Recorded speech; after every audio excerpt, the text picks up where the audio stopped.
ম্যানহোলের ঢাকনায় plastic তুলে নিচ্ছেন দারোয়ান মোহাম্মদ আব্দুল খালেক। প্রায় ৩ ঘন্টায় এভাবেই তিনি জমিয়েছেন প্লাস্টিকের এই বিশাল স্তূপ।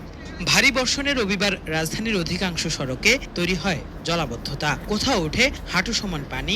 যে রাস্তার মধ্যে যে ময়লাগুলা এই পলিথিন, তারপরে আবর্জনা, পুরানা কাপড় চোপড়, বিভিন্ন ধরনের ময়লা, বোতল, প্লাস্টিকের নানান ধরনের সামগ্রী, এগুলা কি রাষ্ট্রীয় কোনো সরকারি ব্যক্তি ওখানে যায় ফালা দিয়ে আসে, নাকি কোনো প্রশাসনের কোনো ব্যক্তি যায় ওখানে ফালা দিয়ে আসে? এগুলা কে ফালায়? এগুলা ফালাই তো আমরা, এগুলা আমাদের মতো লোকরাই তো ফালাই রাস্তার মধ্যে ময়লা। তারপরে এগুলা ড্রেনের ভিতরে চলে যায়, পানি বাধা সৃষ্টি করে। পানির কারণে পরে যখন বৃষ্টি হয় তখন এগুলা রাস্তার উপরে উঠে যায়, পানি সরতে পারে না, আমাদের বন্যার পরিস্থিতি শুরু হয়। দেখেন, যে দেশের মানুষ, সাধারণ মানুষ একটু সচেতন হবে না, সেই দেশের মানুষ এরকমই পরিস্থিতি হবে। এই দেখেন একটা রাস্তা, কোনো ময়লা আছে? এই যে রাস্তাটা, কোনো ময়লা আছে? এত সুন্দর রাস্তা, কোনো ময়লা আছে? এই দেখেন ড্রেনেজ ব্যবস্থা,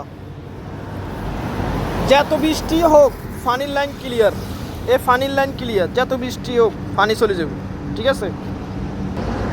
কিন্তু আমাদের দেশের মানুষ আমরা খারাপ। আমরা যেখানে খাই সেখানে আমরা ফুটা করি, যেখানে খাই সেখানে আমরা হাম্মাম করি, আগে দিক, বাংলা কথা যেটা, আমরা এখানে আগে দিক। তো আমরা যে পর্যন্ত সচেতন হবো না, এ পর্যন্ত এই সরকার, এই প্রশাসন, এই মেয়রের দোষ দিয়া লাভ নাই।